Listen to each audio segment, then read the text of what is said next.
Going live onto YouTube.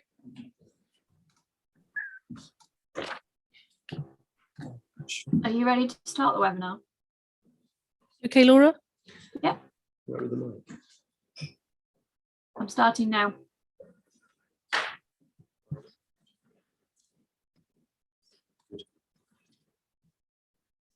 Yep, there you go.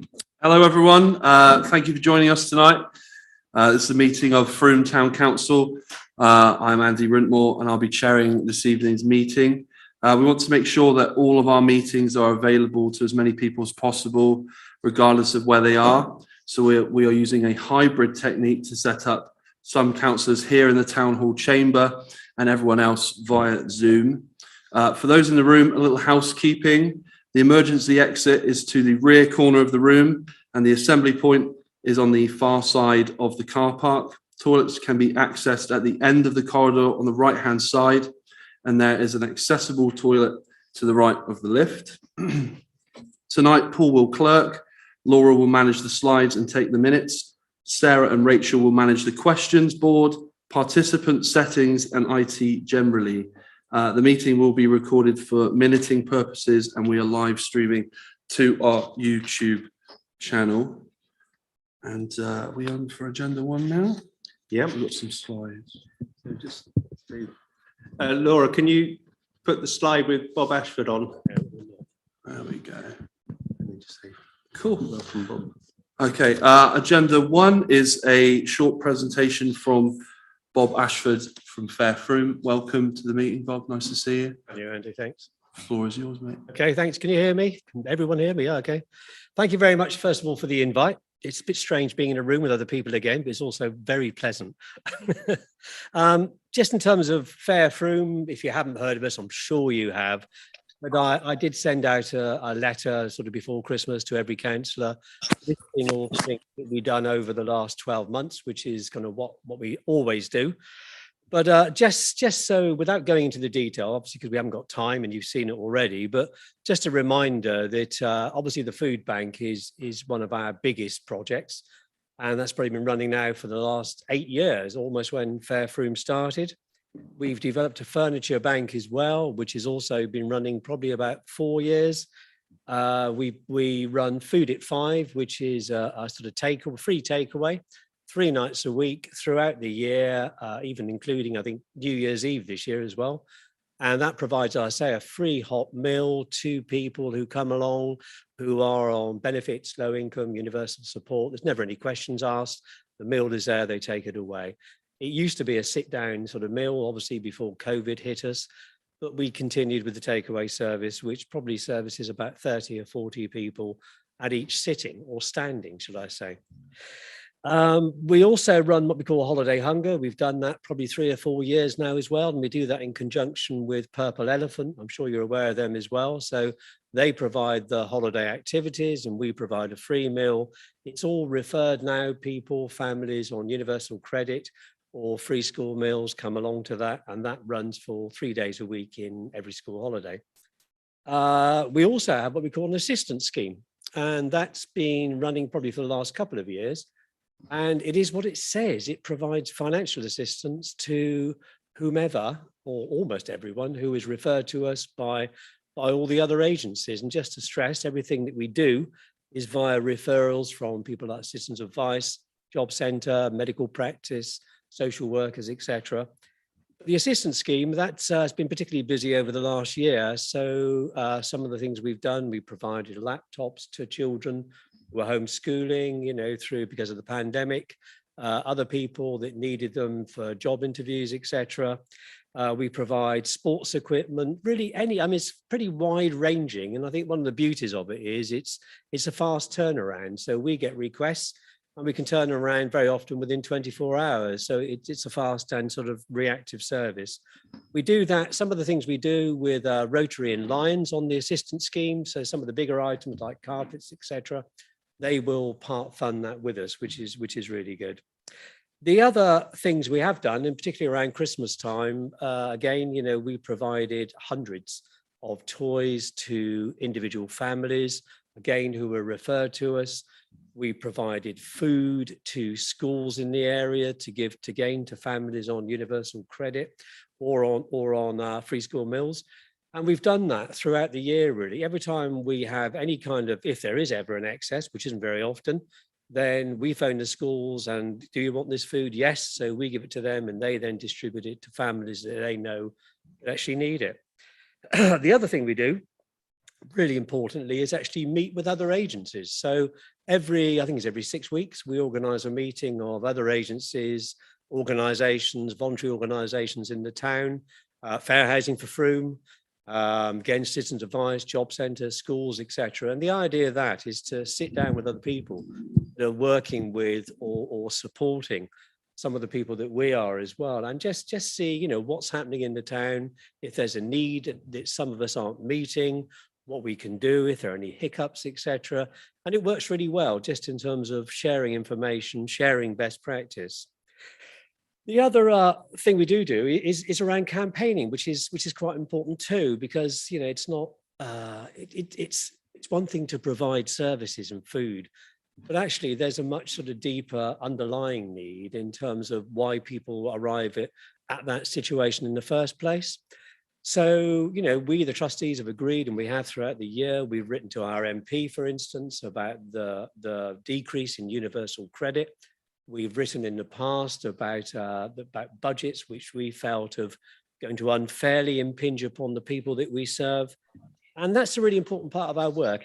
We call it raising a voice, if you like, because we're very close to people that are in dire need. And we want people to know that, and we want to actually target people or reach people that can make a difference outside of our own, town, if you like.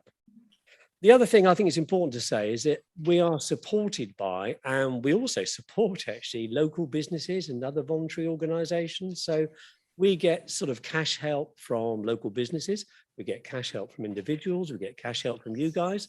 We get sort of help from a lot of different sources. And we also get help in kind from businesses as well. So people give us services or goods. And particularly during the pandemic, we got an awful lot of food delivered from restaurants and other places around the town, which was really helpful.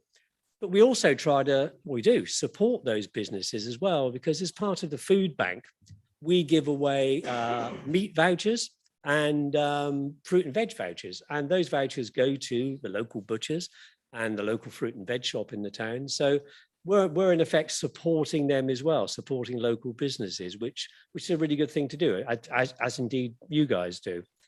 The other thing I would say is that we kind of recycle. So the furniture bank's a great recycling project. I think most of the stuff that we get, well, honestly, would end up in landfill if we didn't receive it and make sure it was good quality and then give it away again. We get food, as I say, from, I think just a couple of weeks ago, organisation phoned us. They had an event that was cancelled. Can we use this fresh food? Yes, we can. So it came in and we were able to redistribute that. And again, otherwise that food would have ended up in a landfill or somewhere or other. So it's a really good kind of mutual relationship we have, not just with businesses and voluntary organisations, but also with people in the town, because our biggest supporters, if you like, and our biggest donors are those people that we call our invisible donors, the people who week in, week out, either drop something into one of our baskets in the supermarket, or, as is often the case, again, it sort of, fills me up really when you see a sort of an envelope under the door with a £5 note in or a few coins. And you kind of know who they are, but they don't want to be recognised, don't want to be noticed, but they're regular donors, and it's wonderful. So we get, a huge amount of support from a wide and diverse group of people in the town. And I guess, what I would say now, and what we're becoming aware of really, is that in the last, certainly the last few months leading up to Christmas, the demand on our services has been growing sort of exponentially. And that's come about for several reasons, which again, I think, we all need to know, and I'm sure we are aware really, but so first of all, the ending of the uplift in universal credit, almost from the first week that happened, our numbers rose.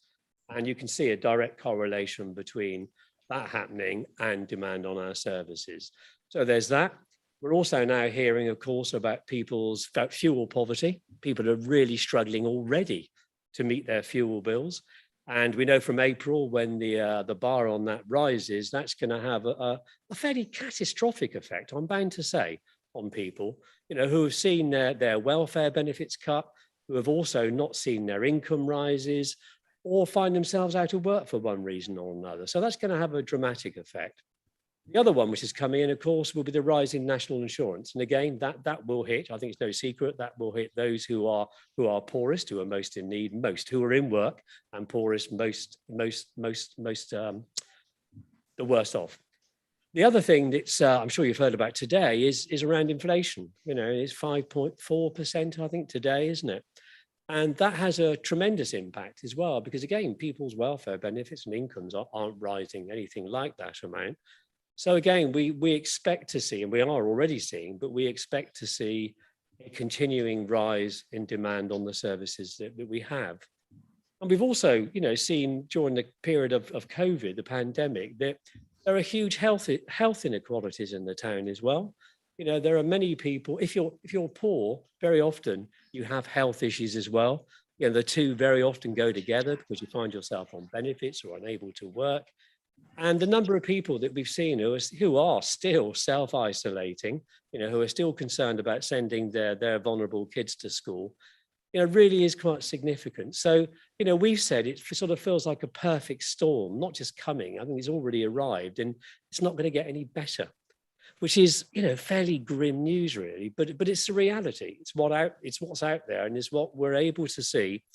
And the conversations that we have kind of every day through the service users who come along to our Food at 5 and our food bank, etc. So that is part of the reason. I'm sure if you've seen today's paper, and I know you've had a letter from us as well, Frome, about our need for a new building. And it's not just a new building. It's about trying to find somewhere which actually meets our current and growing needs. Because when we moved in there, I think it's 4 years ago actually now, probably, it was a Rolls Royce. We started in the old town hall, I think, in a shared office space there, which you very kindly let us have, and a container down at Saxon Vale, which again, at the time, met not just our needs, but the needs and demands that we were actually receiving. But and certainly within the last year or so, as I say, that demand has risen, is continuing to rise. And we do need to find some more accommodation that serves not just what we're doing currently, but also actually gives us some space to do some other things that we'd like to do, some other ideas that have come through the groups of, other groups in the town that we're meeting. So as a part of that, we formed a very good partnership with the Lions Club and the Rotary clubs in Frome, and as of last week, actually, the Inner Wheel Club as well. And we are meeting regularly with them. They're extremely supportive and want to help us as much as possible. And it does feel like a really positive partnership. So we have just this week, launched an appeal, if you like, for other accommodation, any ideas. And at the moment, we're looking for ideas around that. That's the idea. And as we go forward, I think, obviously new buildings, refurbishment, whether it's a new building, whether it's a refurb building, whether it's a lease or whatever, it's going to cost money, but we're convinced, and our partners are convinced as well, that with the Lions, with the Rotary clubs, etc., it's a really strong ask that we've got, not just locally, but also nationally in terms of grants, which is where we're going to be looking for most of that support from. So that's where we are. That's where we've been. This is where we'd like to go. And I'd just like to say, a really, truly heartfelt thanks to all you guys, because not just for the cash that you give us, which is obviously very important, but also for the support that comes from individual councillors, from officers. It really has felt, and it truly is, a great partnership we've got with you, which has endured for 8 years. And we certainly would like that to continue in the future. So thank you. Well, thank you, Bob, for that. And thank you for all the work you do. It's a shame that you exist, but thank God that you do. Don't take that the wrong way. I just wondered if any of the other councillors or anyone here had anything to add to that or jump in on that. Could I just ask, how many families receive the food bank parcels? I think I can, if you look, I think rather than sort of me try and make it up at the moment, Yeah. if you look at, I can either send you, or you can look at the press release we've sent out just before Christmas at Frome Times. Other things, no.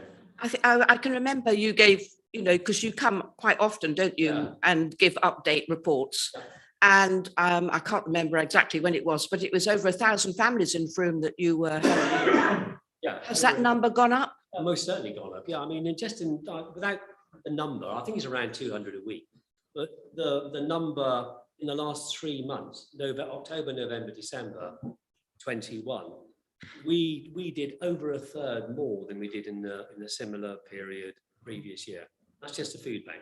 That's without all the other Yes, services yeah. we provide as well. So it has gone up Mm. hugely, and I say continue to rise over the year. But Yeah. 3 months before Christmas, it really took off.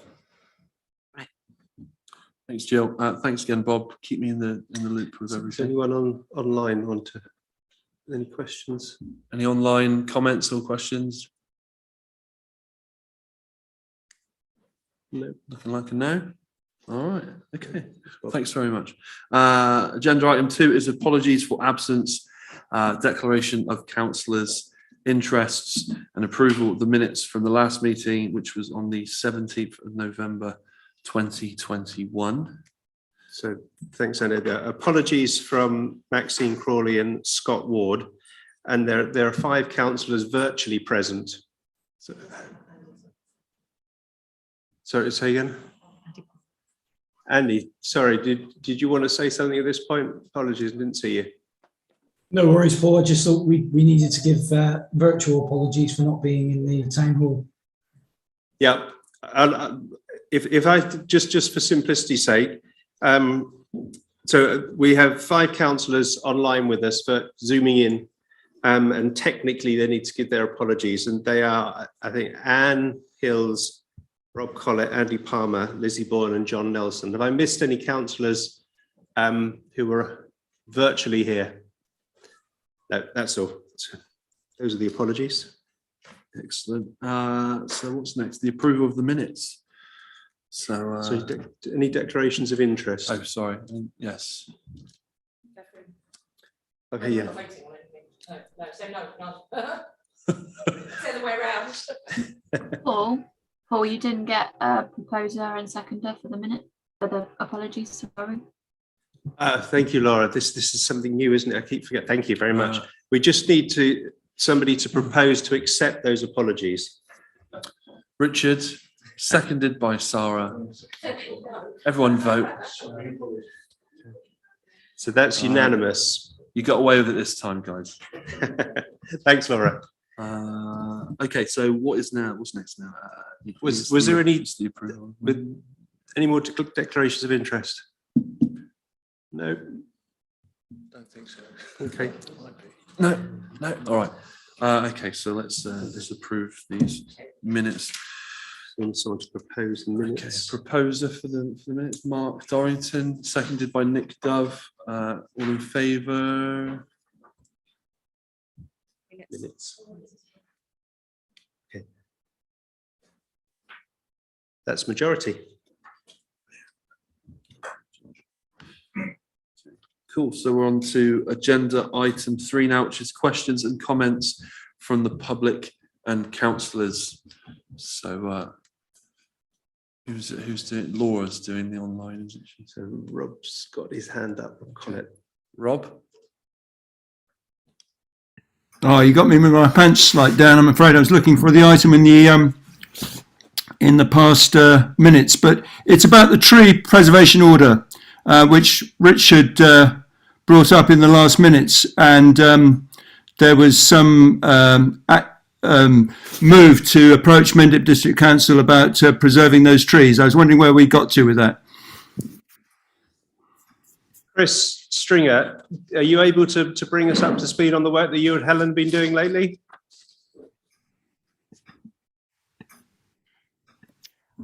On that, I know Helen's had some conversations with a couple of officers over at Mendip, Jacob, who is a resilience and sustainability officer, and Bo Walsh, who is Mendip's tree officer within the planning team as well. So I'm not sure quite where that conversation has got to, but there are conversations happening, Rob, and we'll press forward with those. Ultimately, obviously, granting TPOs lies with the district council rather than with us, but those conversations are happening at the minute. Okay, thank you very much. I just urge you to keep jumping up and down about it, because once a tree's gone, it's gone, and those particular ones took a long time to grow. Thank you.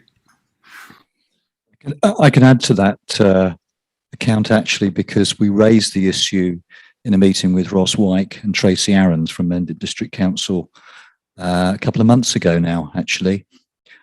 This is something that Anita and Andy will remember, Andy Palmer will remember. The response that we received was that they're intending to appoint, or at that stage, we're actually in the process of recruiting a second officer to support their climate change officer. And that officer would be spending some time supporting Bo Walsh. So it would appear that they are going to beef up their resources around tree preservation orders. Obviously, we'll have to keep a close watch on that, but we do have some movement from Mendip District Council. Excellent, thank you. Jill, you had your hand up there. Yes, I just have a few items, few questions and a few answers back quickly, so I don't take up too much of your time. First of all, the Foundry Barton residents would like to hold a platinum tea party on June the 5th, and I'm asking the town council's permission to have it on the open space near me, so that we don't have to apply for a road closure from Somerset Highways. I think it's a marvellous idea. Lovely. So I can tick that. Yes. Send me an invite, please. Oh, you'll be invited to other places. Lovely. Is that a no? All right. Can I carry on? No. Yes. Yeah. You can. Yeah. Right. Yeah. This might be addressed to Peter Wheelhouse here, in that we haven't forgotten the St Aldham's metal images taken from the railings at Cork Street, and whether you had new re-sightings for them. That may be a question that Chris Stringer can answer, but we definitely do need, we do have those items in store. Where are So they? they have been safeguarded. Where are they? Chris should be able to confirm the position on that. Oh, well, I'm happy to say that they're up at our yard with our rangers, and they were given a little bit of TLC when they were recovered from the town centre. I'd noticed Rachel had her hand up, so she might be able to answer what the plan is next, because I'm not sure what that is just now, I'm afraid. It was suggested that one could be put into the park, Victoria Park. I mean, this is just talking amongst ourselves up where we live. And also one perhaps could be put on the bare wall at the side of the Black Swan building in Justice Lane. Okay. Suggestions only. Cool. Okay. Thank you. Is that no? Rachel, did you have something to add to? You had your hand up. Only to just remind participants in the room, they can just say who they are, because otherwise people online can't donate. Okay, cool, thanks. I have come also with an old application which I gave to Jane in November 2017 regarding parking in Foundry Barton and Henley Way.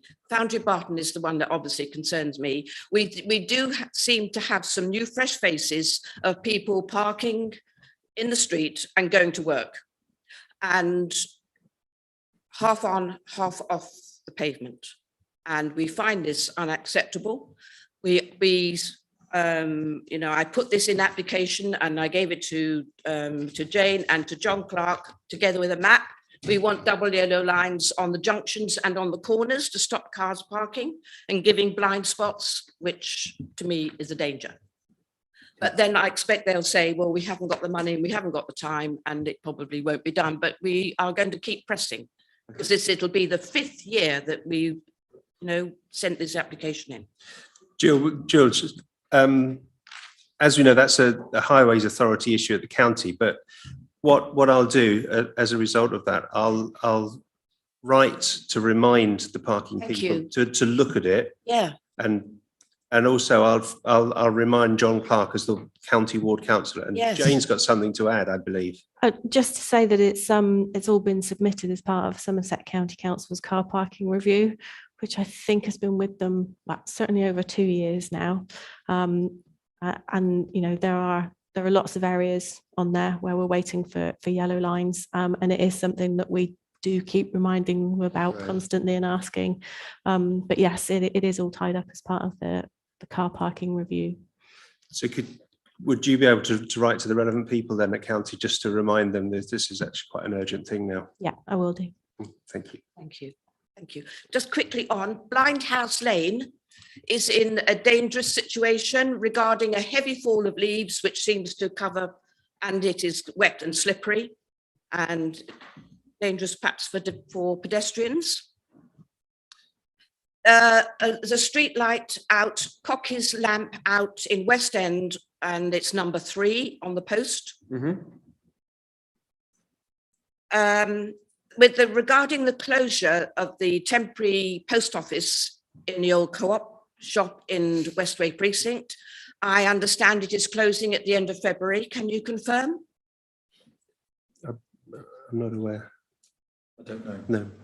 And also, is there any interest in the shop? Don't know that either. It's a private landlord, isn't it? Yeah, it's Maybrook Yeah. Properties own it. So Maybrook Properties own the building. Yeah. So we won't be notified of any interest, or, you know, it's their prerogative to deal with that building first, and then we will find out things after, I imagine.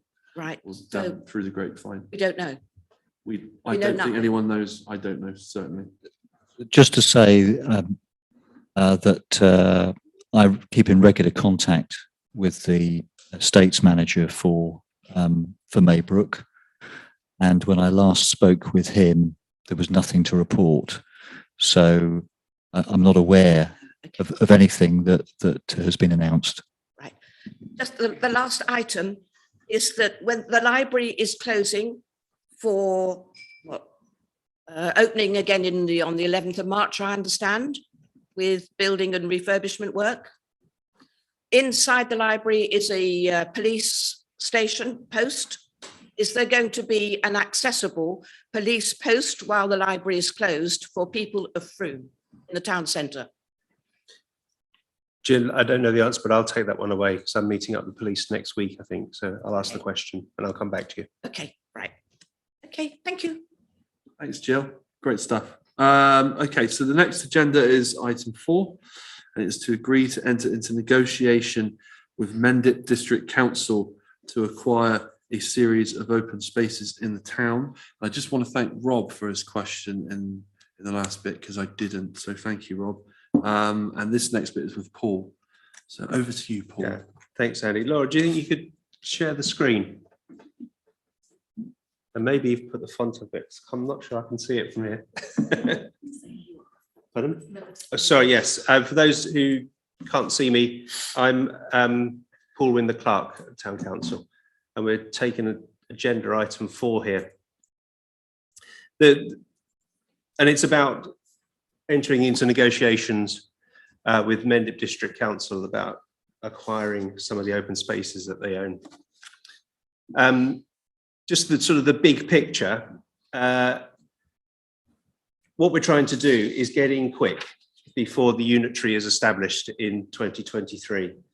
The unitary is developing a pilot devolution process at the moment, focusing on Bridgewater, and they're going to try and make the process as slim and as sleek as possible.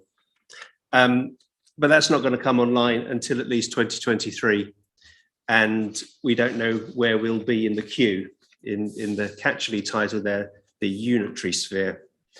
So we thought we'd try and get a few quick wins in and get hold of some of the highest priority sites, not forgetting that they are all financial liabilities as opposed to financial assets. And one of the things that if you approve this is I'm going to have to get the point across that I think, and we think we're doing Mendip District Council a favour by taking on some financial liabilities, as opposed to them doing us a favour. But that's for all the negotiations. But I think it's worth just pointing that out, particularly to those who are sort of looking on it sort of slightly from further afar. So Peter mentioned the discussions that Andy Palmer, Anita, and he had with the leader of Mendip District Council. One of the other things they agreed is that they asked us for a list of sites that we would request from them prior to the establishment of Unitary. So that was the trigger for this process. Can I have the next slide, Laura, please? So back in 2014 and 15, we carried out quite an extensive open spaces survey, engaging with a lot of people, and produced an open spaces strategy that was adopted. At least part of it, I think, Jane, was used for the neighbourhood plan. So I took that as my start and dusted off. Lots of Mendip District councillors and town councillors contributed their views on what would be the higher priority sites in their wards. And thank you ever so much for all of that. It was a great help. As close watchers of our council will know, we're doing a lot of work with community and building neighbourhood networks. And a lot of those discussions were over communal spaces. So Hannah Stockford and the work that herself is doing with Helen Viner helped me identify some of the sites as well. So I sort of mushed all that together and processed it and created the list that's at the end of the appendix in the report. And that's what I'm talking about here. There's the really interesting thing to think about, which is about whether we want to acquire the freehold or the leasehold of these sites, assuming that Mendip, we get that far with Mendip. So, you know, I don't want to raise expectations falsely, but I think there's something to be had here. The freehold, I think, would be a lot simpler for us.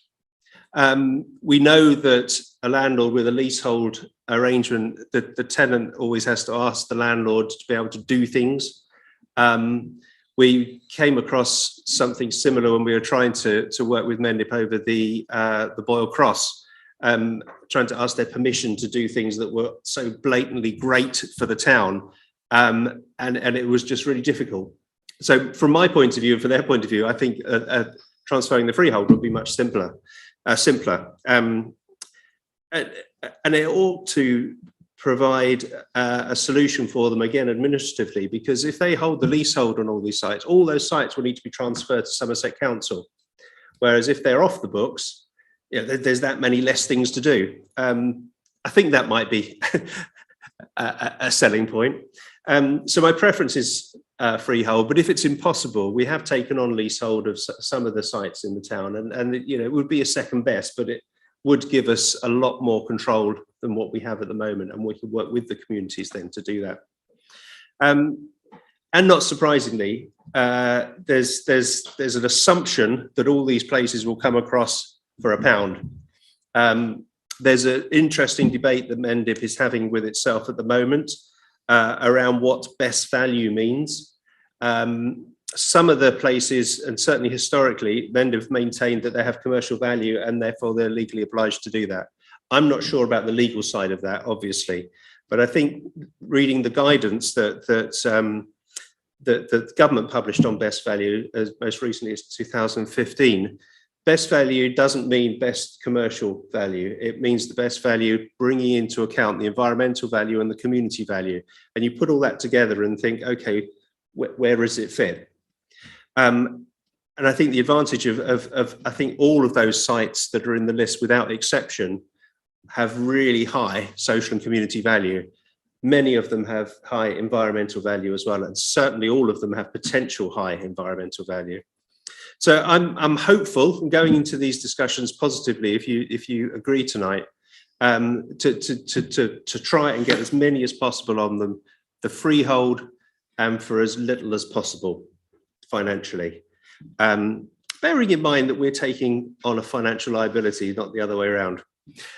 Laura, next slide. I can't remember what the next one is. Oh yes, there you are. So in the report, you will have seen that there are some of the sites that we've got from Mendip, as I said earlier, on a leasehold. And I think it's just sensible to try and get a conversation going with them and to try and take the freehold of those. And there are Tower View, which is opposite Christchurch School, Packsaddle and Chapman's Close, which is just off Packsaddle, up that side of town. And there's also the Cheese and Grain, which is owned by the district council that we are the tenant for. And I thought I'd put that one in the pot as well. You never know. And there's another one that I can't remember, and I'll have a look as we talk. That's what I've called phase 1A of the discussions. Stuff we've already got on leasehold that we'd really like the freehold for. Phase 1B is the list of sites that are currently owned and managed by Mendip District Council that I'm suggesting that we acquire from them. Eggford Lane Play Park was the last one, I couldn't remember. So what my recommendation is, and there's lots of ifs and buts in this, I think, because I can't see anything else other than, okay, let's see what we can get, and then I'll come back to you and say, right, these are the ones that are on offer. Would you like them? So it's kind of a two-stage approach. So as it says there, sort of enter into negotiation if Mendip is willing, and I think they are, to see what we can get, freehold. Failing that, a second best would be leasehold. And then probably let Chris and I go on and see what we can get in a deal, and then come back formally with any proposals that are on the table. And that's it. Over to you. Thank you, Nick. I think it's your comment about best value and what it actually is kind of sobering thought. Bob, Sorry, we can't hear on Zoom. sorry. Say who you are. Right. Yes. Hello. It's Nick Dove here. I'm from Town Councillor. What I was saying was thanking Paul for his presentation, all the work that he and others have put into it, including fellow councillors. But his comment about what best value means is not purely monetary, but it's and it's not purely the environmental aspect. And my point was that Bob has been here today to talk about Fair Frome and the fantastic work they do. And the second thing a human being needs, apart from food and drink, is shelter.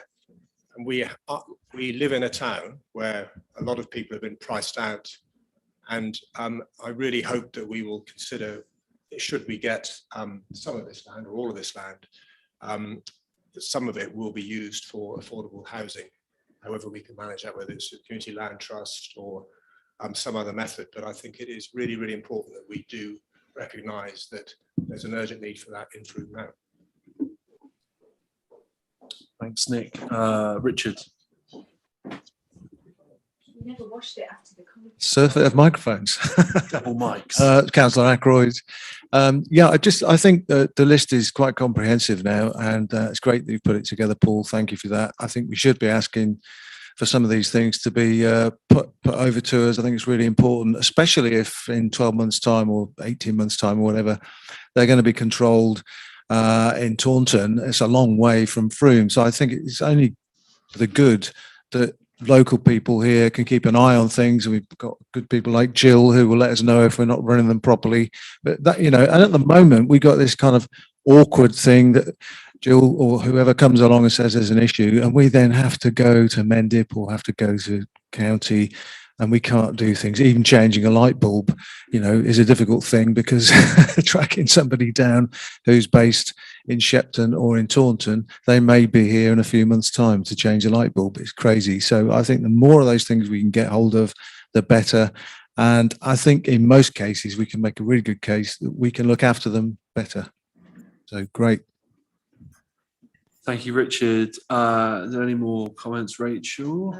Adam Boyden would like to talk. Okay, we've got Adam Boyden on Zoom who wants to say something. Hi, Adam.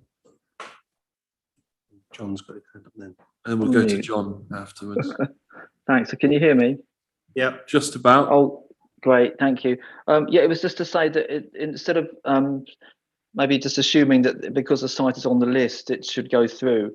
I've had a conversation with a cabinet member at Mendip District Council, a colleague, and the upshot is, if there's any sites on the list, because there are several where that Mendip District Council might see that there is potential financial or strategic value in keeping hold of them for the current council or the future unitary council, it needs a statement to justify reasons for the transfer to Frome Town Council to demonstrate why there would be community benefit or community value in that.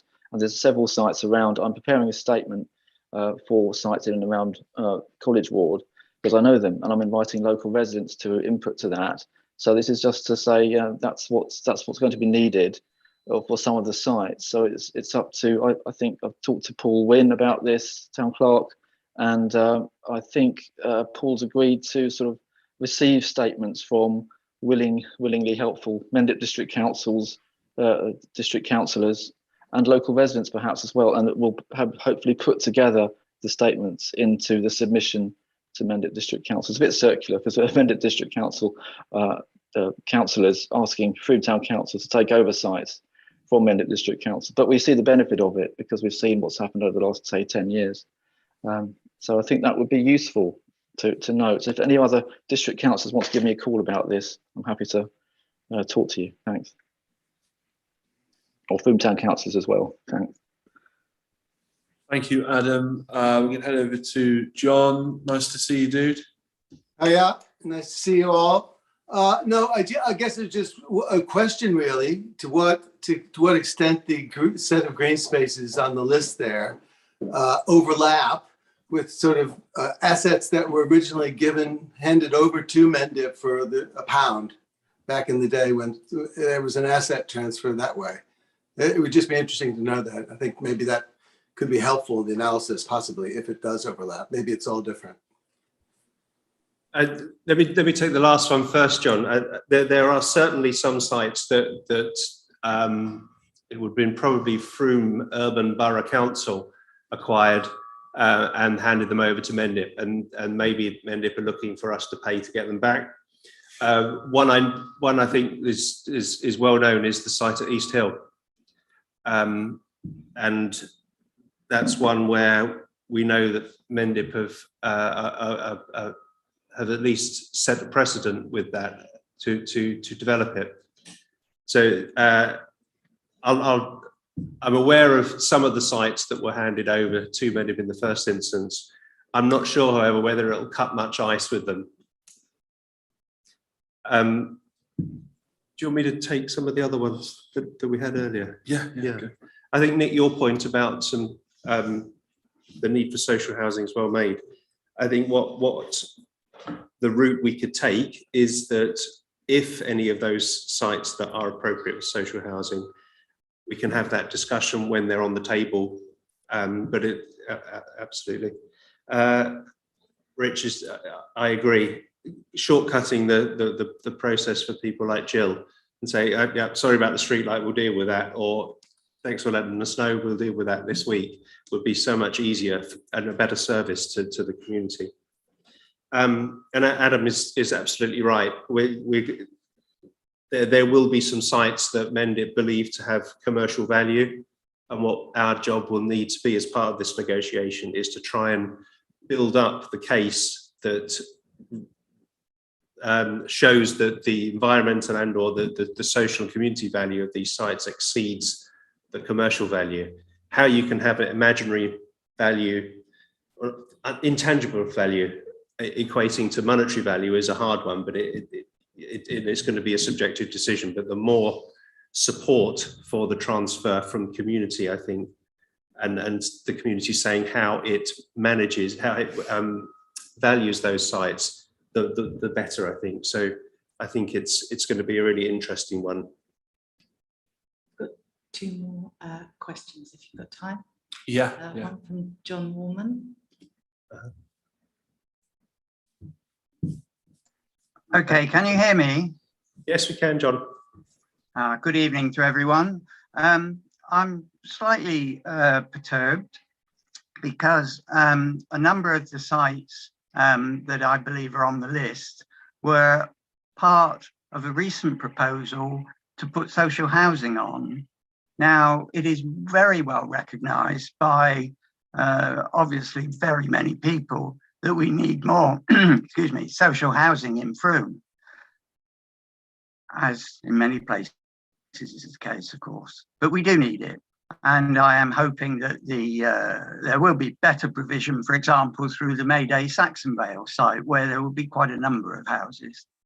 But these small pockets of land that has been discussed do have important environmental aspects, particularly where you have places like the Mount, where people do not have gardens, places like Farley Close, where there are houses all round a small green. These areas have recently been the subject of quite sustained campaign to make sure that they are not developed. And it will be a huge disappointment to myself and also the people in the other areas if you, Frome Town Council, were to take on these sites and then squeeze in social housing, because you would be taking away those community areas and the areas for the environment. New estates need to have incorporated within them green spaces. I point to you the wonderful development that has taken place in Bradford-on-Avon, where there's lovely green spaces amongst the new development. And that is something that really, when we're building new houses, it's important to remember. However, it is equally important not to take away spaces and fill them in with houses, because once it's gone, it's gone. So, as I say, I do hope that Frome Town Council is successful in getting hold of the land that are listed, but I also hope that they take due note of their ongoing use to the community and their value to the environment. Thank you very much. Thank you, John. Sarah, did you? Can I just add to that? I completely agree with John. I and many other councillors went all out defending those spaces up at the Mount when they were threatened with housing development. So I completely agree with you. And it also ties in with the fact that we and Mendip have declared biodiversity and carbon neutrality targets, which we also have to bear in mind in a lot of these spaces, and they are not right for development. So yes, I agree with you, John. Sarah, yes, Rachel. So we've got two more questions. One is Helen Kay saying that she agrees with John on one. Yeah. We've also got Helen Deeming asking Adam, when would a community need to get a statement together, i.e. how soon? I'm not sure if we know that question. Bridget Bradford would like to have Farley Close added to the list that is popular with the community. Okay. It is already on. I think it was discussed that it needed to be popular with the community. Shall we let Adam reply to that question? Sure. Thank you. Yes.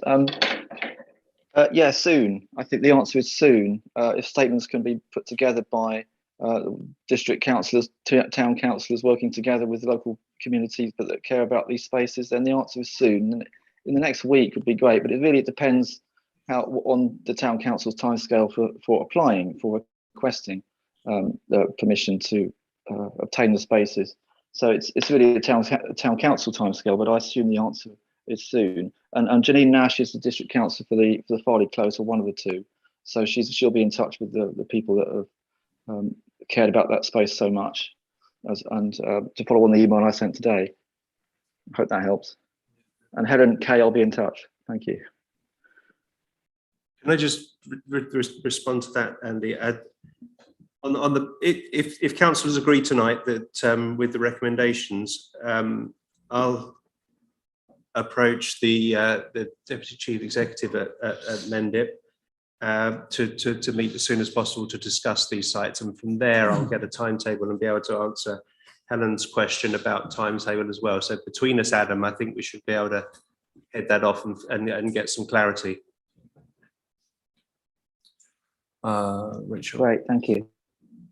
You've got two more people who'd like to speak, Michael Dunk and Janine Nash. Who do you want to take first? Okay, let's go with Michael. Hi, can you hear me? Yes. Yeah, thanks very much. I really just wanted to echo those thoughts, previous speakers really, and Adam Boyden's idea that we should be working together to try and put some reasonable pressure on Mendip to do the right thing in this case, because I think the assets are, a lot of them, much better in the hands of Frome Town Council for the reasons you've pointed out, especially the freehold.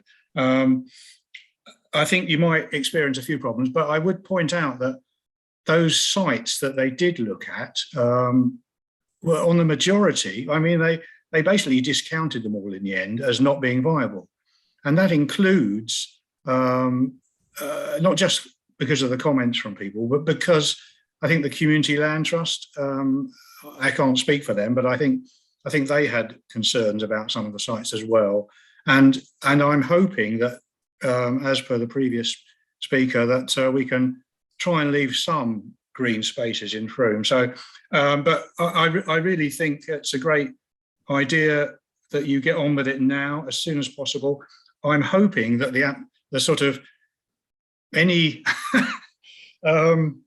any adversity that's been between Frome Town Council and Mendip will be hopefully dropped. I'm not being specific, but I think there has been some sort of odd problems in the past in how to deal with them. And so let's hope that they see what you're doing is the right thing. And they do also see that they can't always get the most for any site. I mean, I'm sure they'll probably say, well, we have to put them up to auction or something, but I'm not sure.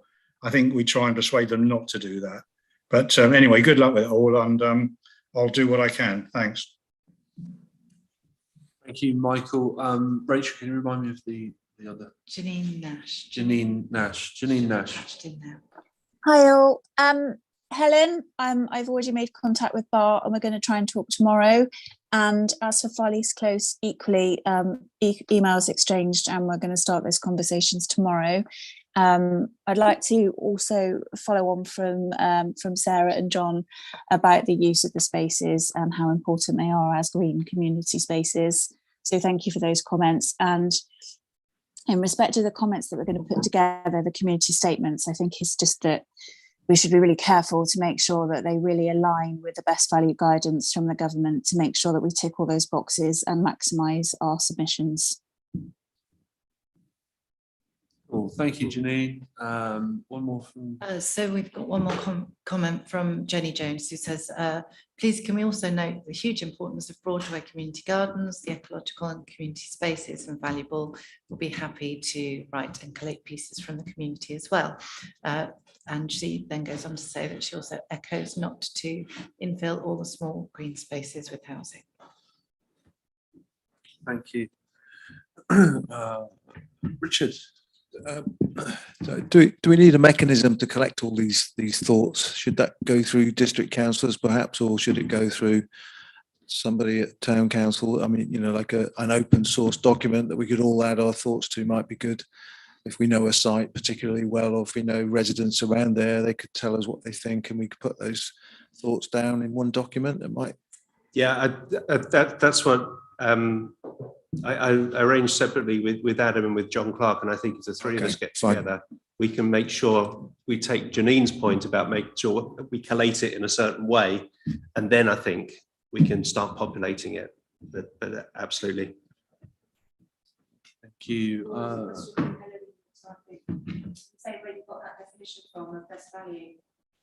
Yeah, there was government guidance on for two local authorities on best value. Was published in 2015. If anyone wants that, I can. If you want to put your details to me, I can forward you that guidance.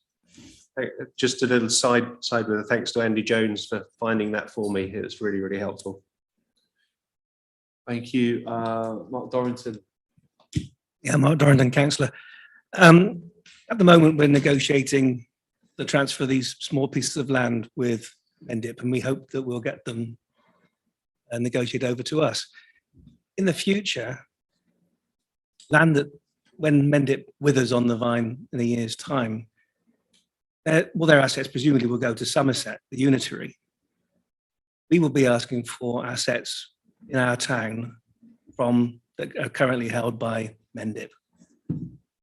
Do Mendip have to enter into negotiate? We look like we're the only bidder at the moment on these bits of land. Do Somerset have any right to say, well, we'd like that because it would come to us anyway? And particularly thinking in the future when more valuable bits of land, i.e. car parks, come up, we would like to get them back into Frome Town Council's hands. Somerset will see, when we're talking about assets of value, now we're talking about proper assets of value.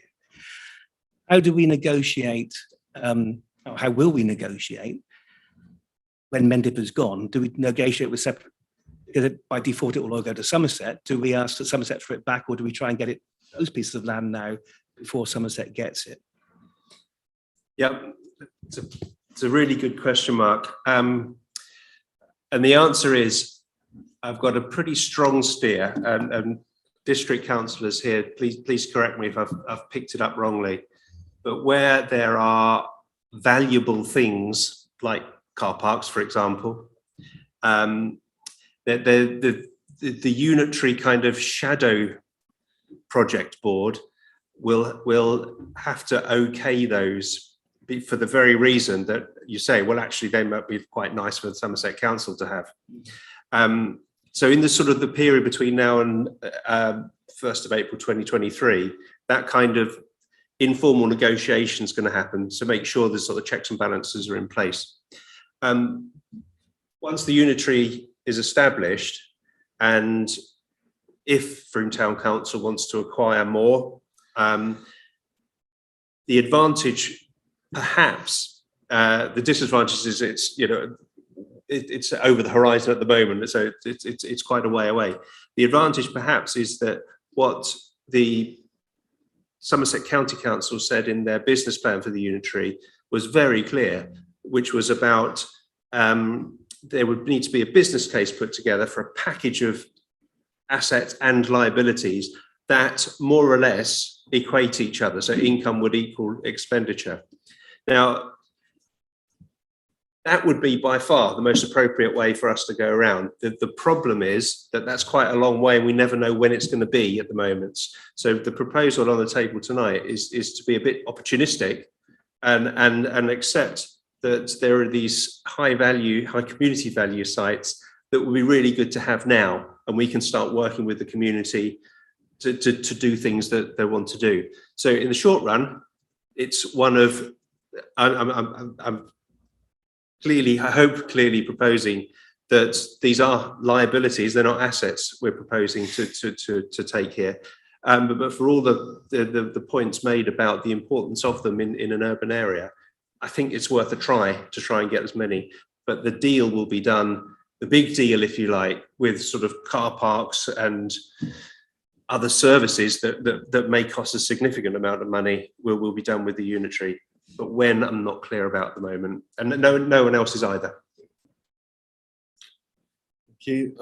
Anyone else? Anyone else have anything to add? No? Okay, excellent. What's next week? Recommendation? Yeah, Laura, do you think you could put the recommendation back on the screen, please? Yes. Am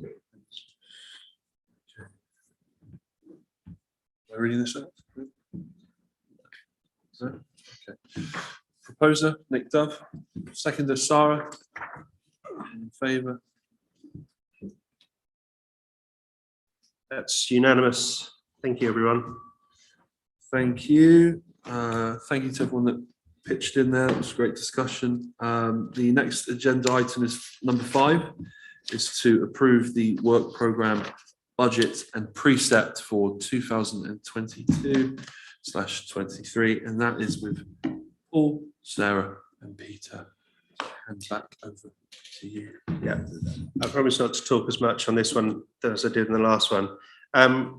Really, Laura, could you set the share the screen for us, please? It's it's that time of the year again. And I don't underestimate how significant this decision is for the council. It's significant every year, but setting the work programme out, setting the budget and the all-important precept demand is a big decision to take. As in previous years, particularly councillors who are sitting in their second administration, this one might get a bit boring for you, so I apologise in advance. The way we do this is to sort of look at the corporate strategy again, make sure that any work programme items that we pull together really do take their lead from the corporate strategy. We have a general ambition to be, as the discussions we've had this evening, and certainly our relationship with Frome, for example, is about inclusivity, building a more resilient community, and importantly, I think, a more participative community alongside a thriving local economy and a clean and healthy town. The crucial thing, I think, especially given the last couple of years, is that we know that this work programme will remain as flexible as the one that we're currently delivering. We know we can add things, take away things, react to emergencies, take opportunities as they arise. And I think that is probably the second most important thing. This work programme and budget isn't going to be set in stone and it's immovable. So particularly if there's people who are wanting to stand at the elections in May, don't think it's a done deal. It can be amended, and we've proven that over the last couple of years. Next slide, please, Laura.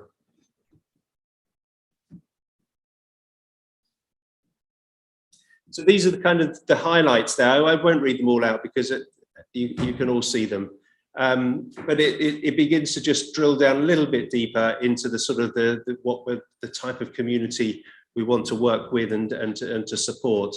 And those are sort of 6 or 7 bullet points there that kind of illustrate some of the highlights, but also the breadth of things that we'll be looking at. And again, for those of you who were sitting here like this time last year, virtually, these are no surprises because actually they come from our 4-year strategy. So next slide, please, Laura. So the way we're going to do this, we don't apologise for giving you quite a lot of detail because we want to be confident that you know what you're voting for, and it is really important that you understand. There may be some questions of quite extreme detail that between the three of us, Peter and Sarah and myself, we might not be able to ask, but if there are questions, we'll take them away and promise to come back to you. So what we're going to do, Peter's going to do the why and the what, I'm going to do the how we're going to do that, and Sarah's going to say how much it's all going to cost. So I'll hand over to Peter now, if I may. Just for those who are zooming in, I'm Peter Wheelhouse, I'm the Deputy Town Clerk. No surprises really in terms of how we've constructed the work programme. As Paul said, we started with the strategy that was published in 2019 and the current work programme. And we then took into account the capacity of the staff team to deliver, and that's something that Paul will return to in a few minutes. Next slide, please. The themes within the strategy will be very familiar to you. I won't go through those in any detail, but the important thing to say is that they continue to provide the major building blocks of our work programme and our proposed work programme for next year. There are really strong interrelationships between all of these themes, and as you would expect, that's really reflected quite well in terms of the cross-team working within the staff body, and that will continue next year. Next slide. As you would have read in the printed report, we've identified some thorny long-term challenges that we've been working with and trying to tackle over a long period, actually. And the report identifies in a bit more detail those challenges and also how we intend to tackle them. I'll just give you a few examples by way of reminder. Meeting our 2030 carbon neutral target is one of those big challenges. Traffic and parking very often comes up at these meetings. Building the capacity of our neighbourhoods and community organisations, that's another one. Enabling Frome to become a playful town, that was discussed at the Town Matters Committee back in December. One of the things that very often comes up and has come up tonight is the impact of the pandemic in terms of empty shops within the town centre. But there are other issues that businesses in the town centre have to deal with. And I could go on. There are many, many more challenges. But what I'll try to do through this presentation is bring to life how we intend to tackle them. Next slide, please. So we'll start with a climate and ecological emergency. And we believe that the first step really is to understand the evidence. And the impact tool that you see in this slide is a good way to easily understand the main sources of Frome's carbon emissions and understand what interventions are needed. And importantly, where our work should be prioritised. We will continue to revisit this particular impact tool with the help of stakeholders on the Climate Action Group, which is getting going very soon. But we need to remember, of course, that carbon and biodiversity are not the only measures of success. We also need to continue to prioritise active travel, which has some health and well-being benefits too. Next slide. And on active travel, one of the things that we're proposing to do next year is to increase the impact of our existing initiatives by scaling them up. And you'll be aware that we're working at the moment on a local cycling and walking infrastructure plan. This will be published in 2022. And it's important because it will set out some priorities that will help us to secure important capital funding that will help us to deliver some schemes in the future. But that's happening this coming year. Next slide, please. We're also going to continue to progress some large-scale projects. One of those is the lottery-funded Green and Healthy Futures programme. And the other one is a school streets trial, which we believe will be one of the largest in the country and which we've already started to engage the community on. So 2022-23 will be a really important year in terms of those two big projects. Next slide, please. And given the impact of consumption on climate and biodiversity, we also plan to scale up our response to the emergency by reducing material use in the town, saving people money by encouraging sharing, reuse and products with a long lifespan. Next slide. We do project that 2022-23 will be a much busier year for the planning committee and for our planning and development manager. The map shown on this slide plots just some of the proposals that are coming forward, but the big ones include currently 2 applications for Saxon Vale and the proposals for Selwood Garden Community. The job isn't just around providing specialist advice and information to applicants and the committee.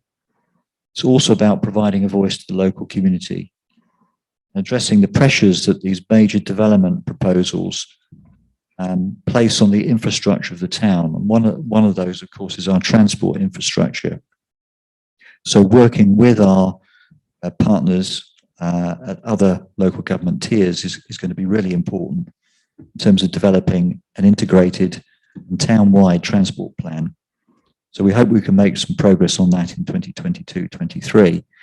There's a huge amount of work associated with this area of work for the council.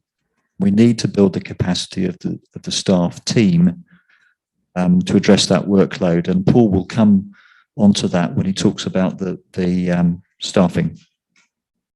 Next slide. Won't be surprised that we intend to continue the good work around supporting local businesses. We'll continue to use channels that have proven to be successful in the past. So that includes networking events with organisations like the Frome Chamber.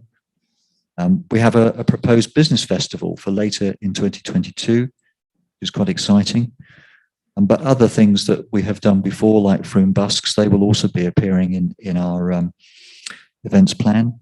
And we'll continue to produce regular business bulletins and make contact and engage with our business community through social media. Our support for vocational training will continue. And just on that theme of dealing with some of the issues that the pandemic has thrown up, we will be exploring with landlords and with the local community how we can bring empty shop spaces into productive use again. And in the meantime, how empty shop windows can be brought to life with local art.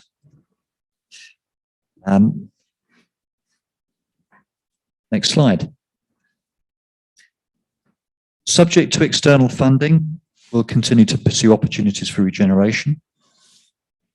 We expect to hear some news later this month about the Levelling Up Fund, which we hope will be a source of capital funding in order to realise the potential of buildings like this, the Western Warehouse at Saxonvale. But we're also keeping a close eye on other possibilities, such as the Arts Council and Heritage Lottery funding.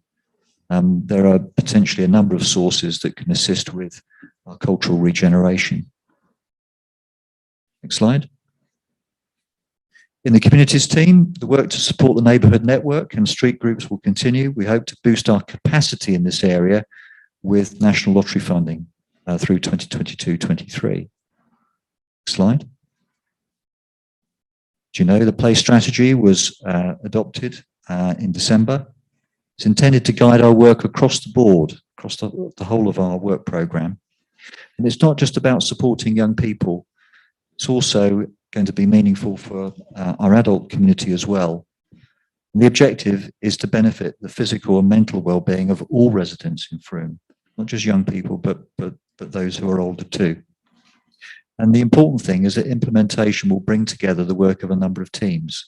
So this is one of the examples of the cross-team working that I mentioned right at the start. Slide.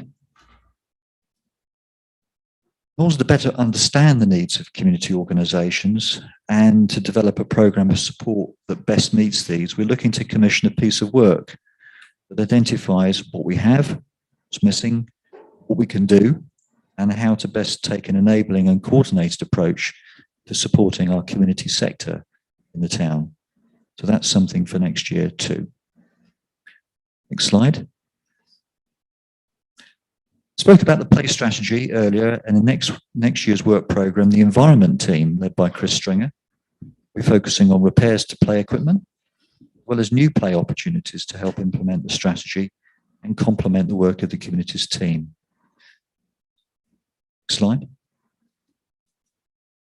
Picking up on another common theme, which is addressing the climate and ecological emergency, the environment team will be developing and expanding Wild About Frome, including new wildflower areas on Bailey.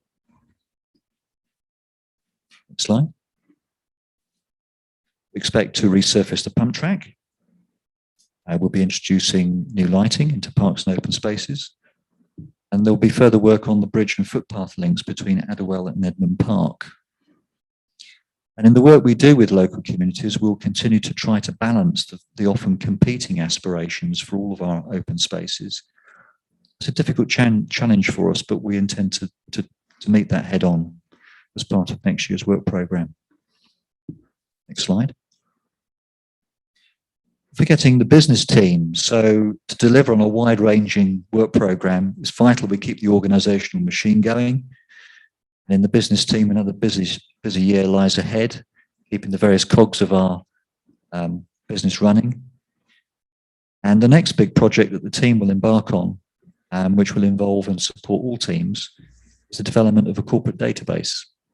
So that's next for 2022-23. Next slide. In marketing and communications, we'll continue to promote our visitor offer through the Discover Frome website, social media and information point. We'll connect communities through some excellent events. There really are some excellent ones coming up for the current year. We'll continue to manage the information point, volunteers and notice board ambassadors to promote town events and opportunities. And there'll be a continued focus on promoting cycling and walking. And finally, we'll be supporting the arts community through developing strategic links and partnerships, bringing a number of our arts organisations together and seeing how we can collaborate with them. Next slide. We're going to continue to engage the community in all areas of FTC's work through excellent communications, providing core services of branding, press releases and social media. And we'll continue to deliver projects such as PB. And this year we'll be focusing on celebrating the Queen's Jubilee year. Next slide. Town Hall we regard as a premium venue, and we'll continue to promote it as such, ensuring it's open, accessible and welcoming, focusing on community, business use and weddings. Next slide. Here are some new projects for the team next year, and they'll include work to promote the Ball Cross as an event space. And that will include the launch of a Discover Frome Makers Market. We're going to be working with partners to deliver a new and exciting cycling festival next year and a local history festival. And Green Breather Days will also be a highlight, enabling the closure of our town centre to through traffic to enable pedestrianisation and play once a month. And so in a small way, we can begin to bring to fruition the vision that was on the front page of the Frome Times back in the autumn, our vision for 2030. So that's the end of my bit of the presentation. There's quite a lot of information there. I don't know whether you have any questions at this stage for me or for any members of the management group. I think what we're going to do is we'll take questions at the end for everyone. So shall I pass over to you now, Paul? Mm-hmm. Okay. Thank you, Peter. Thank you. As Peter's just described, it's still a ambitious and stretching work programme. But in discussion with councillors informally over the last few months, I think it's pretty clear that the budget won't stretch to expanding significantly and doubling the staff team. So what we're proposing is that if you approve that work programme, we can deliver it with the existing staff body. With one exception that Peter did mention, which is about giving Jane Llewellyn some support on the really significant planning applications that are undoubtedly going to come out. Well, they're already in train, and we need to put some extra resource into them. Those two being Selwood Garden Community and the Saxon Vale applications, plural. So that's why there's at the bottom right, there's a little red bit, which hopefully is not too small that you can see, but that is proposal for a 2-year contract, not a permanent post. And there's at this stage no intention that we would continue that.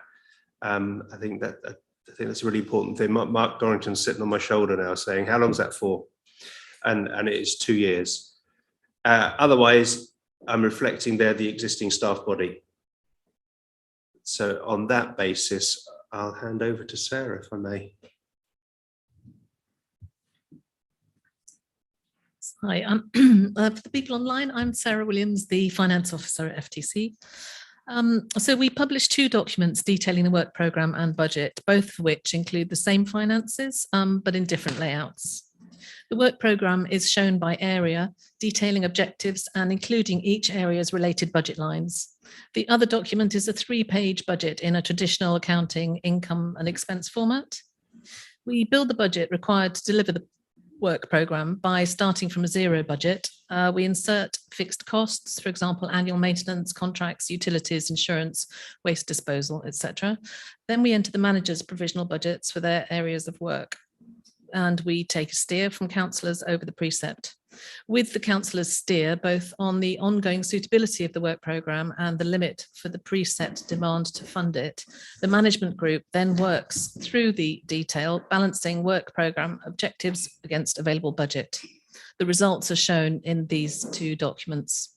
We're proposing a zero balanced budget using some reserves so that income equals expenditure and keeps the precept to the lowest increase possible. Next slide, please, Laura.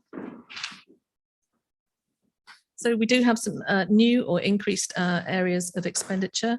And if it hasn't been mentioned already, the marketplace, the Platinum Jubilee, the play equipment budget, school streets, waste reduction projects, the resilience planning officer, some projects that we can maintain flexibility by yet to discuss with councillors, including an upgrade of the AV equipment here in the chamber. And the elections are a year early, so they're an additional cost this year. Total revenue expenditure budgeted for 22-23 is 2.1 million. And as has already been mentioned, we're prepared to respond to new opportunities by maintaining flexibility in the budget. Next slide, please, Laura. So income needs to equal expenditure to balance the budget. To fund the forecasted expenditure, we've got four sources of income. Budgeted income, for example, rental income at the town hall, which is 70,000 this year, slightly lower due to a long-term tenant moving on to their own premises. We hope to make this up by new community meeting room hire, but we're remaining modest in our budget expectations. Grant income from the Lotto Climate Action Fund, that's continuing, and also from Somerset Climate Action Emergency Fund. We're using reserves, both general reserves of 94,000 underspends from the 21-22 year, which is just 4.7%, plus 15,000 from general reserves, and earmarked reserves, which are no longer required, of 54,000. The balance after these incomes are deducted from the budgeted expenditure forms the precept demand that we put to MENDIP. The next slide, please, Laura. That's the main source of income, is the precept. And this year we're proposing 1.87 million. It's a demand we submit to MENDIP District Council after approval at this meeting, and which they then include for collection in their council tax bills to Frome households. The precept demand proposed at 1.8 it results in a 3.68 increase for Frome council taxpayers. That's 13p a week. For the Band D households, please remember that 76% of Frome households are in bands A to C and therefore pay less than 13 pence a week. Next slide, please, Laura. This is very similar to last year. It's an estimation of how the council tax bill is split amongst the authorities. We estimate that, again, Somerset County Council will receive 66%, including for adult social care, the police 13%, MENDIP District Council 8 or 9%, along with Frome, and Devon and Somerset Fire Services 5%. Next slide, please, Laura. The earmark reserves.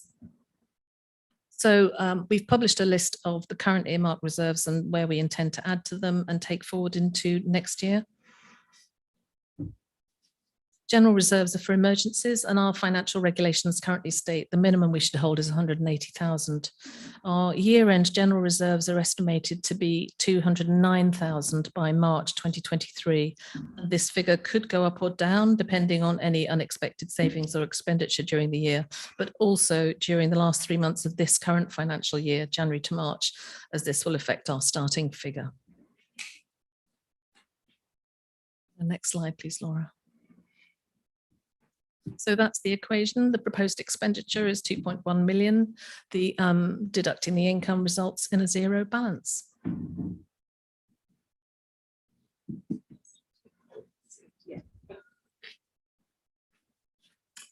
Thank you for that. We're going to go to some questions now, I believe. Nick. Just one, Peter, I didn't know what a corporate database was, that's all. What is that you mentioned, please? Might be one for Sarah, actually. That's okay.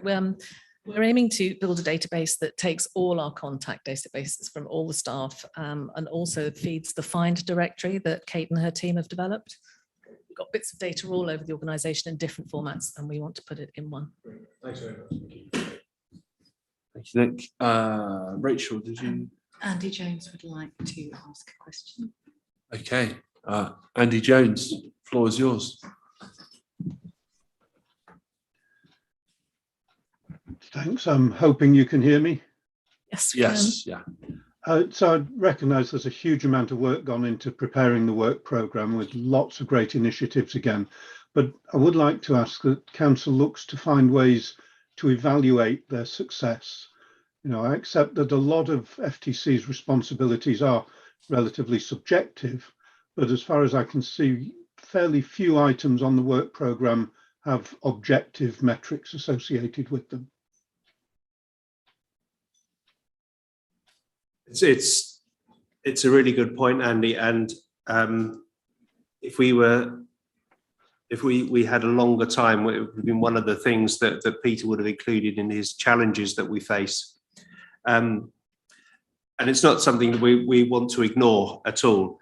So, but I think we probably need a bit of help on how to carry out some evaluation. I know Peter's had some conversations during the year, and I wonder, Peter, do you want to just sort of add anything on that? We've certainly established an evaluation working group, which, you know, and we're taking it seriously, but it's still a work in progress. I think that it's fair to say that many of the projects that were mentioned, there will be an evaluation strand to those as part of those projects. That's particularly true of those that are externally funded, where there's a requirement for us to do a thorough evaluation to meet the requirements of the funders. The Green and Healthy Future programme is a good example of that, where we've actually, with the help of National Lottery funding, actually employed an evaluator, and she's doing some good work in that area. So, as I say, work in progress, taking it seriously. There's more work to be done. We will put our shoulders to the wheel to do as much as we can in that area. Thank you very much. I recognise it's a long-term project. It's a marathon, not a sprint. Thank you, Andy. Thanks for that. Andy Palmer has his hand up. Okay, another Andy now. Andy Palmer. Thank you, Andy. Excuse me, and thank you, Paul, Peter, and Sarah for the presentation. But also thanks to the management group and all officers who have input into the process of putting together the work programme. It's no secret, particularly amongst the councillor group and the management group, we set you a very hard challenge to try and deliver something that was going to be ambitious, exciting, and was going to be within a certain budget. So I would like to thank you all for the work that you've done and congratulate you on it, to deliver something that's still ambitious, exciting, flexible, but still below a rising inflation rate. Thank you very much. I think it's fabulous to see. Thank you for that, Andy. Is there any other comments from anyone? Any questions? No? Okay. So, the recommendation at the end. Cool. So can we have the recommendation, please? Oh, sorry, Sheila. Just Ali and I are just mentioning to each other, this is so much clearer than things used to be in the past. So thank you very much indeed for all the work that you do put in, and wholeheartedly agree with what Andy's just said. Thank you. Yes, can I just agree with all of that? Well done.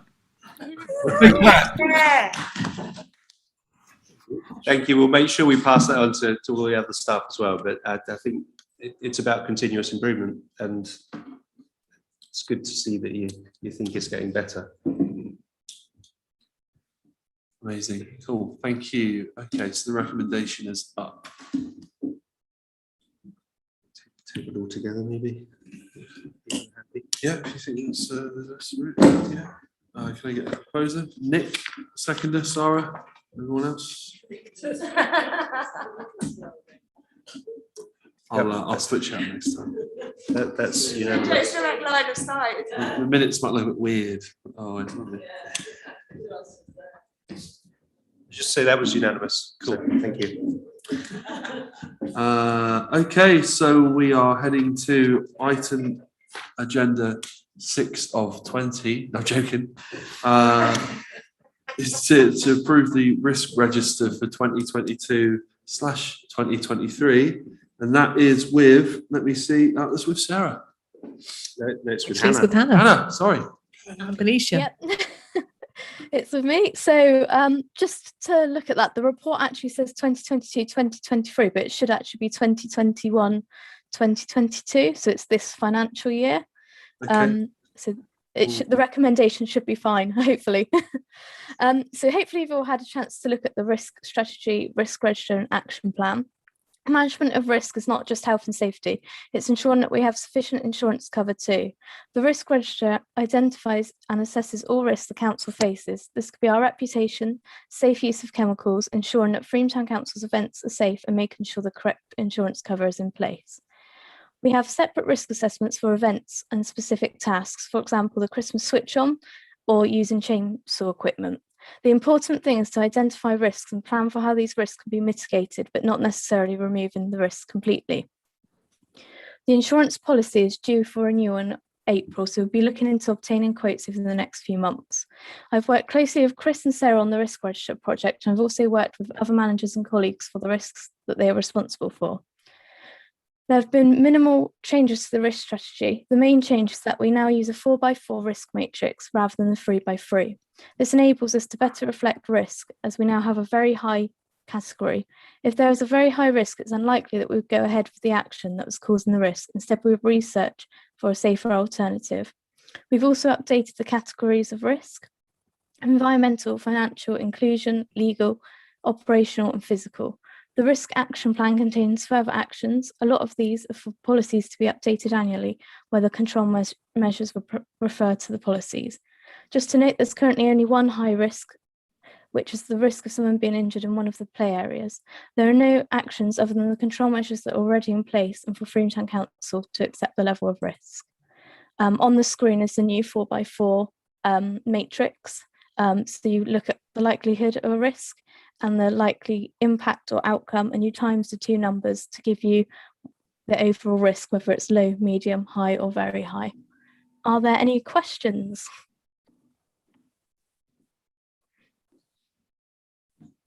Any questions or comments? Yeah, Rich. Hi, Hannah. Thank you.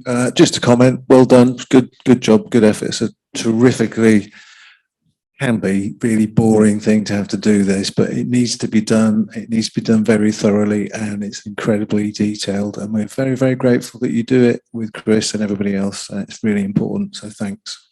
Thank you. Yeah. Yeah. It's a dangerous job, but someone's got to do it. Liz. Thank you. I'm Liz. guessing that's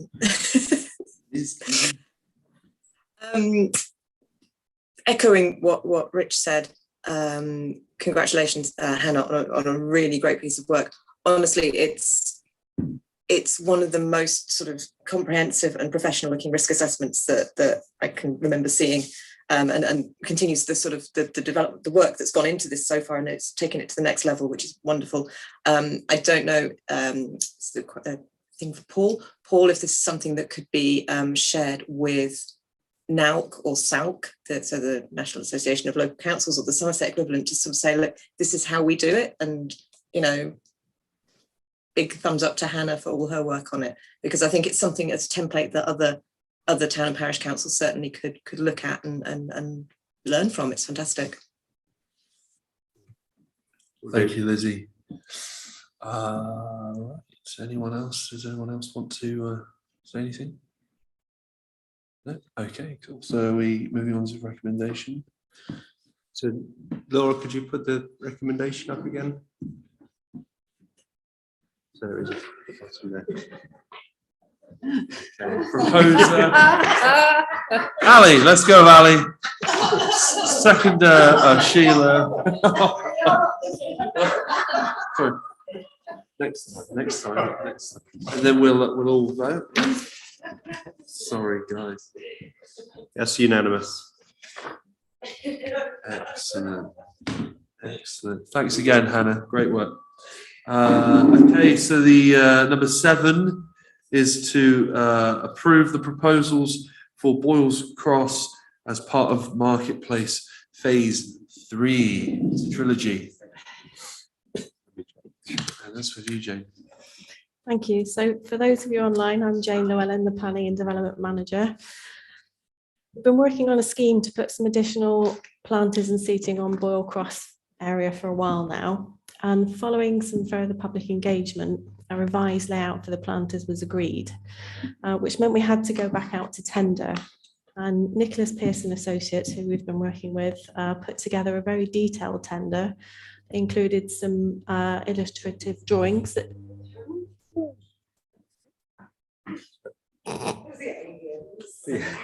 Feedback. Is it my? Is it me? I think it's my mic. Carry on, Jane. Again, Jane. Okay.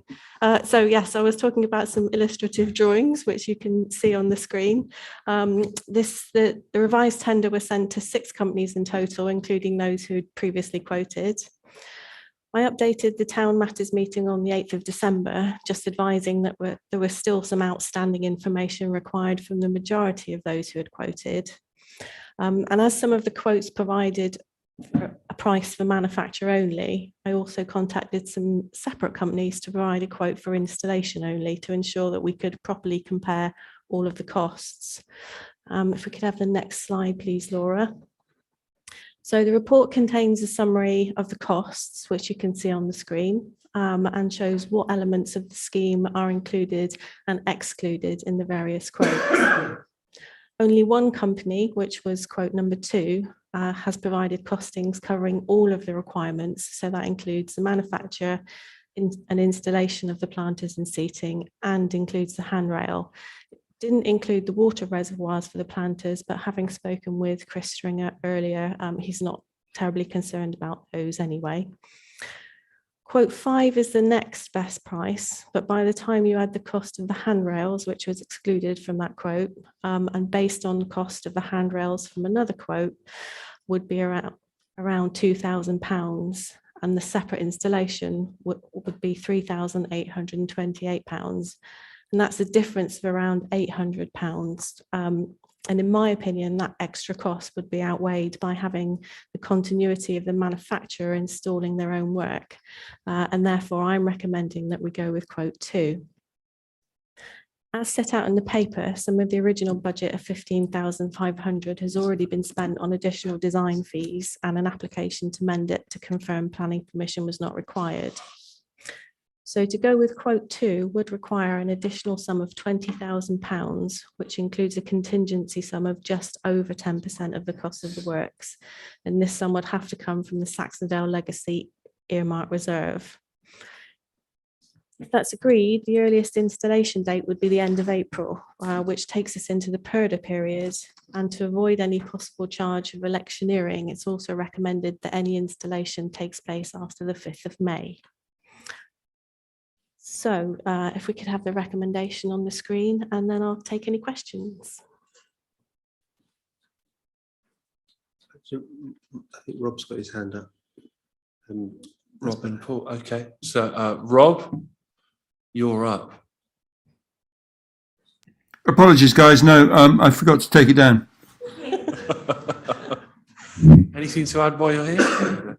Okay. Paul. Thanks. Paul Horton, Town Councillor.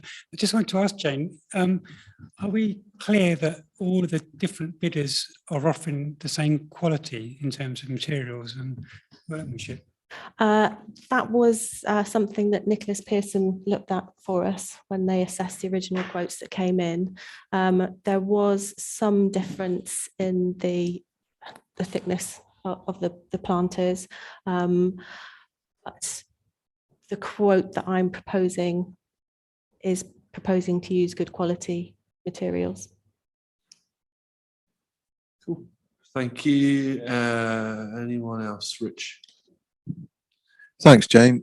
We're happy now, are we, that all the different users are reasonably happy with what we're proposing, sort of independent market and all those other people If they are, fantastic, because that's taken a lot of effort and a lot of time. It's a difficult space. It's used by a lot of people. So tremendous if you've done that. It's brilliant work. Well done. I totally support it.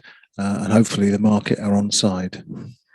Yes, I did check back earlier. I had a call with the farmers market when showing the proposed layout that you've just seen, and they were happy that they could work with that layout. So yes. Cool. Thank you. Anyone else? Yes, Lizzie. Thank you. It's a related question actually of the timetable, and it's nice to be asking the related question about what happens next rather than kind of, are we all on the same page? So looking ahead to when the works happen, what conversations have there been or would there need to be with the users of the space for the period when the works are going ahead? Or is it something that could happen and the markets could kind of fit in between as things are being installed? As far as I'm aware, having had a brief conversation with a few of the people who quoted, the actual installation won't take very long. So we would make sure that we would work around when we know there are any markets or any events going on. And obviously the main part of it is the manufacture, which will all be done off of site anyway. So yes, obviously that's something that we'll bear in mind and make sure that we have those conversations closer to installation, if you agree.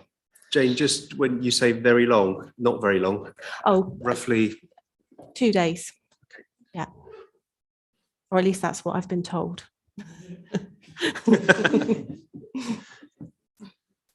I think Andy, and then we'll go Nick. Andy Palmer, sorry. Thanks, Andy. Yeah, thank you, Jane, for putting this together and for the work you put into it. Thank you again to everyone that's worked on this project, and especially my colleague, Councillor Nick Dove, for the hard yards he's put in as well. So thank you very much. Thanks, Andy. Nick.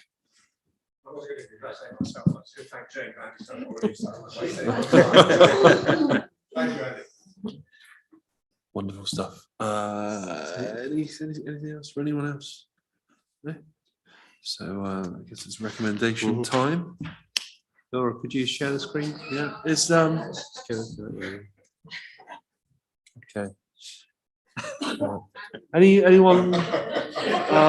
Anita proposing? Anyone seconding that? Steve Tanner. All in favour? And that's unanimous. It's not. Oh, sorry, Paul. I do apologise. Majority. Do we need to double check that? No. Okay, cool. Okay. Item 8 is to ratify the response to the Mayday Saxon Vale consultation. And there is a little note on here. It says keep discussion short. So we're going to try and keep the discussion short, guys. Right. Who is this with? Steve. This is with you, Steve. Yes, it is. Thank you, Andy. So yes, Frome Town Council were formally consulted by Mendip District Council on the plan application Mayday Saxon Vale. We had councillor consultation events and organised public consultations event, which was well attended. I think it was over 100 residents either in person or online. The application was considered by the Planning Committee on the 5th of January 2022. Copy of the formal response is on the website, Appendix 9. It fully supports the application based on the information provided for the outline application.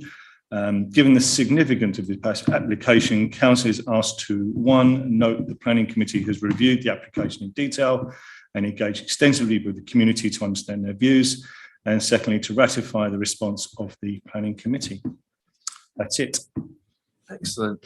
So these are recommendations somewhere. Would anyone like to participate in a short discussion on this? Anyone? No? Lovely job.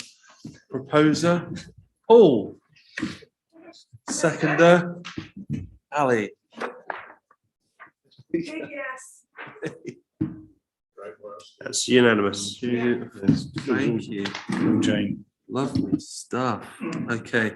Number nine.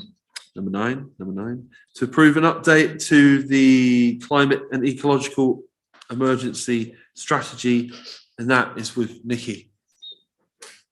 Hi. Got some slides. Sure. Check that Laura can hear you. Laura, can you hear me? Okay. Can you, Yeah, we got. Laura, can you share the slide better? Great. So I just included a quick timeline here just to kind of refresh everyone on the background to the climate and ecological emergency strategy. So in 2018, Frome Town Council declared a climate emergency. In November 2019, so I think Anna Francis held 3 public panels on the themes of energy, transport and resources, which then fed into the climate emergency strategy and action plan that was produced. Due to COVID, Anna leaving, etc., there hasn't been an update to that plan, and there hasn't been anything put out publicly since that. So that's why we've kind of come up with a plan to address that. We have had throughout that time groups meeting on transport and resources, sort of on an ad hoc basis and by invite rather than being public meetings. The transport one especially has been really productive, but we felt that actually we need to make those meetings public. In July last year, Frome Town Council declared an ecological emergency to get us up to speed, and now we're going to address those 2 things together moving forward. And we are also lucky enough to now have a resilience communications officer who's able to help us with other community engagement. So that's kind of the timeline. If we can move on to the next slide. What the papers that have been submitted for council this time is an update on our progress against the actions assigned to us as a town council through that action plan.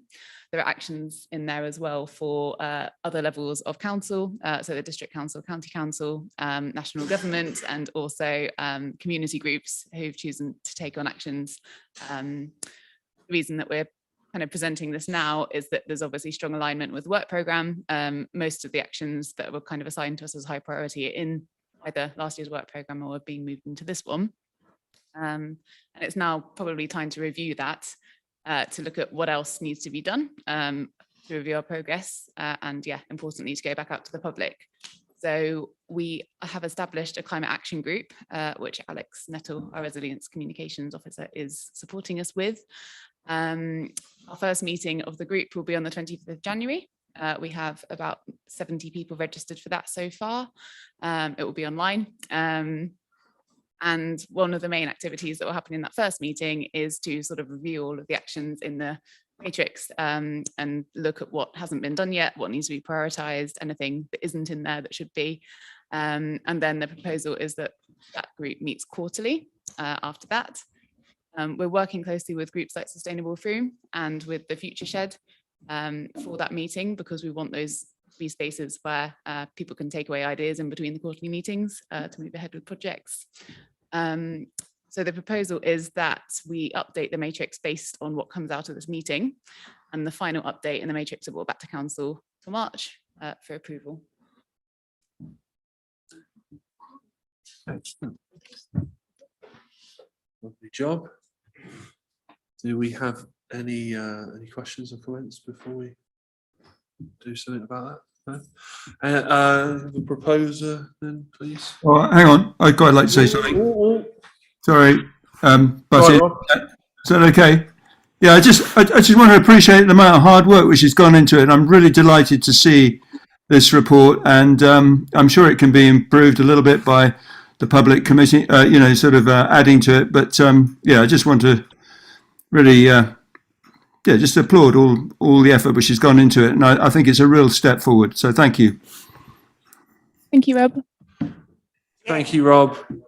And yes, echoed, seconded. Okay, proposer. Anyone else? Mark, do you want to propose something? Mark Dorrington. Seconded by Richard.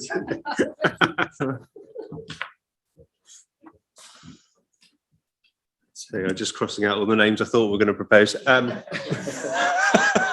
Two of them. That's unanimous. Lovely job. Could you record my vote as abstention, please? Record John's vote as an Yeah. abstention. Technically, we'll make a note in the minute, John, of your abstention. Yeah, I'll just put it in the minute which is. Okay, right. Okay, well, the last one. Yay, right. To approve the calendar of meetings for 2022/2023. And that, I believe, is with Laura. Hello, everyone. So I slightly need to backtrack slightly. So although this one is to approve the calendar of meetings for 2022-23, so starting in May, there is a little bit of a couple of events that are affecting the current calendar of meetings that we thought this would be a good juncture to bring that up. So when calculating the next calendar of meetings, we realised we've got the election in May and the additional bank holiday for the Queen's Platinum Jubilee in June. And this mainly affects the planning committee meetings. So obviously with the elections in May, we are likely to have a change of councillors. So the planning meeting really couldn't meet until council have met. And in our current calendar of meetings, planning would meet for council. So we changed things slightly around. So moving the meeting in April moves the meeting in May, which then very neatly moves the meeting which originally clashed with the additional bank holiday in June to the week after. So yeah, that's just a little bit of extra on this one. So it's just to approve a couple of changes to those planning meetings, which I've checked with Jane, she's happy. And then to approve the next calendar of meetings for the coming year from May. Cool. Thank you very much. Any questions or anything? No? Okay, cool. Recommendations? Yep, so we just need to. Laura, do you want to put the recommendations up on the screen? Cool. All right. Thank you for that, Laura. Have we got a proposer? Come on. Richard, seconded by Anita. Here we go. Lovely job. Thank you. That's unanimous. Thank you. And that is it. Well, the only thing I have to say is that our next meeting will be at 7 p.m. on Wednesday, the 16th of March, and that'll be here at the town hall and on Zoom. And Jill, when was your party? June the 5th? June, where is it? Sorry? Where's your party? Yeah. Bring your own booze. Jill's is the place. If anyone says anything, it's a work event. All right. Nice one. We'll see you guys next time. Thanks, everyone. Bye, everyone online.